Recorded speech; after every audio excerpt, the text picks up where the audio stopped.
Okay, this is number 18 from section 4.2, and I'm going to walk you through solving this proof. So again, you need to make a statement column and a reason column. So first, you're always going to state your given. So TM is congruent to PR, and TM is also parallel to RP. So let me go ahead and add in the congruency marks. So TM congruent to PR, and then it also told me that TM is parallel to RP or PR. So this is parallel. So I could add little arrows here indicating that they're parallel. Now, in order to prove the triangle is congruent, I need to provide enough information to either get side, side, side, side, or angle, side, angle. So what I need to do is come up with some more information. Right now, all I have is one side that's congruent. I don't have any angles that are marked. So let's see what kind of angles we could come up with. So I could actually do this two ways. However, what I'm going to do is I'm going to use the fact, because I haven't taught you angle, side. I've only taught you angle, side, angle. So that's what I'm going to do. I'm going to use the fact that I have the parallel lines, and I'm going to bring in here a transversal. So I'm going to go ahead and draw a transversal there. And I'm going to say that this angle here is congruent to this angle here, because we have our parallel lines that were given to us, and then we have our transversal, and because if the two lines are parallel, then alternate interior angles are congruent. So I could say angle T is congruent to angle P, and then I could also draw a transversal this way, and I could also say that angle R is congruent to angle M. Now, actually I could just do this in one step because the reason is the same. So reason number one was given, and reason number two for both of these, if lines are parallel, then alternate interior angles are congruent. So notice now I actually have side, angle, side, and I can actually show that the triangles are congruent. So I have this angle that's congruent and this one. So I have a side, an angle, a side, and an angle. I'm sorry, no, that's backwards. I have an angle, a side, and an angle. So I could state that these two triangles are congruent. So I can do this in 3 steps. Triangle TEM is congruent to triangle PER, and my reason is angle, side, angle. Coming up in 4.5, I believe it is, you learn the shortcut for angle, side. So if I were to establish that I had vertical angles there, then I could also have proven them congruent through angle, side. But at this point, we have only learned 3 shortcuts. So that's how I would do number 18. Then the other one that you requested was number 6. So for this one, let's go ahead and read what's given. So it says the statement, so if both pairs of opposite sides of a quadrilateral are congruent, then they are also parallel. So SK, and let's see, the K's up here. So SK is congruent to NR, and SN is congruent to KR. Now, I really don't need to, I want to show that the lines are parallel. So in order to do that, I need to remember there's 5 ways to prove lines parallel. You either need to show that alternate interior angles are congruent, corresponding angles are congruent, same side interior angles are supplements, or that the lines are parallel and perpendicular. So that was those last two. But for most of these, you're going to use those angle pairs. So what I'm going to do first is I'm going to show that this triangle here is congruent to this triangle. And the way that I'm going to do that is side, side, side. And what I'm going to put in my statement is this reflexive side. So let me go ahead and create my columns. So statement, reason. So again, I want to state the given. So SK congruent to NR and SN congruent to KR. And that was given to me. So my next obvious statement is that reflexive. So I'm going to say that SR equals SR.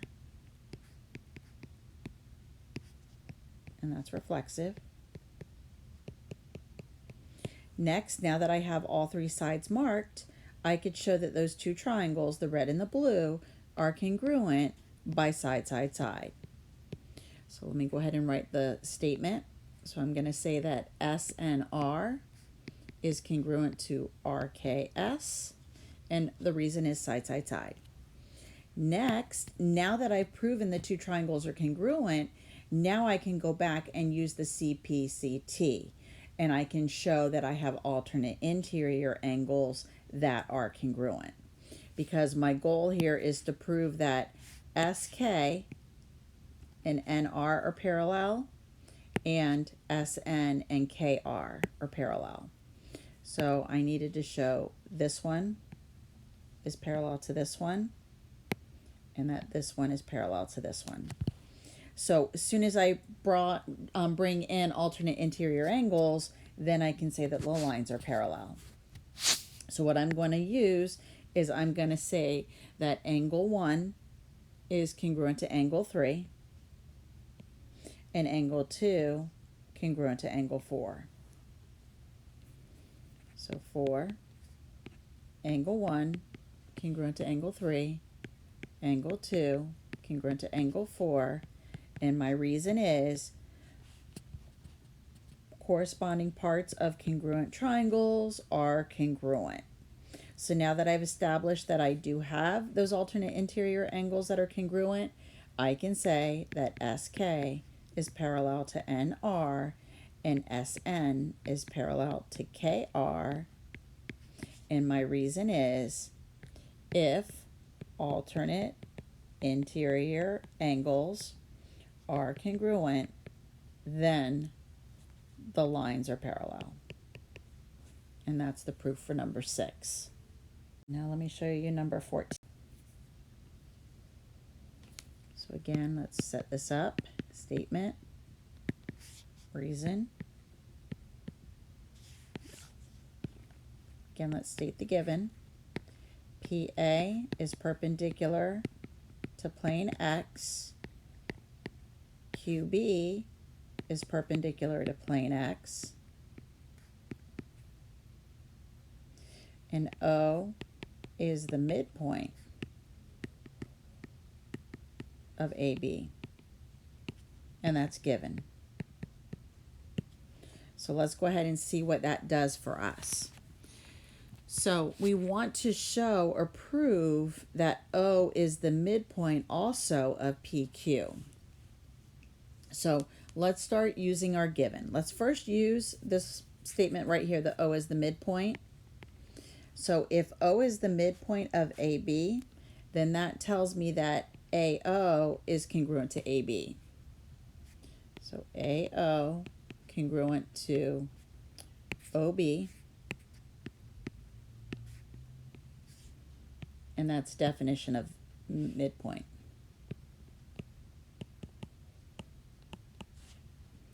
Next, I can see that I have some vertical angles here. I'm going to name it with 3 letters because that'll distinguish where the O is. So I'm going to say that AOP is congruent to BOQ, And that is a vertical angles theorem.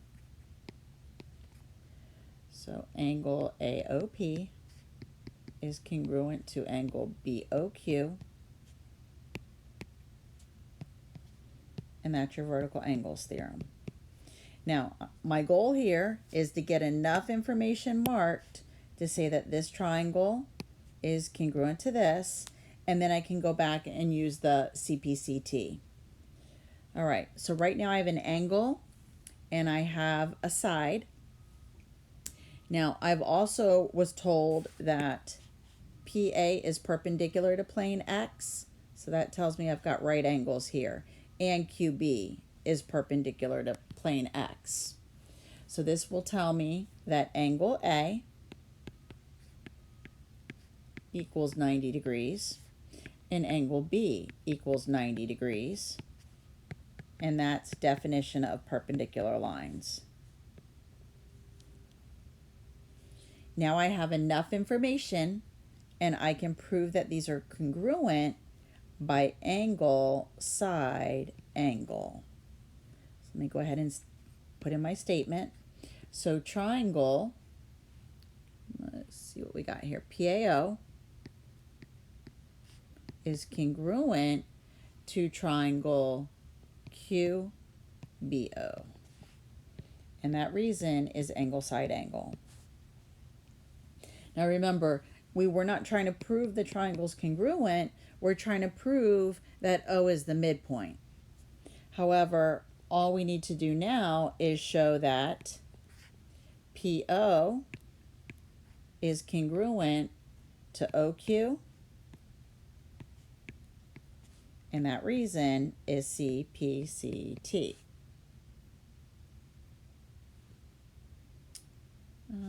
Actually, after this step, I should have shown that A equals B, and this would be substitution, because I have to show that they're congruent. So let's make this 5. Let's make this 6. Let's make this 7. And now we'll do 8. Finally, now that because these two pieces are now congruent, this tells me that O is the midpoint. So I can say O is the midpoint of PQ, and that reason is definition of midpoint.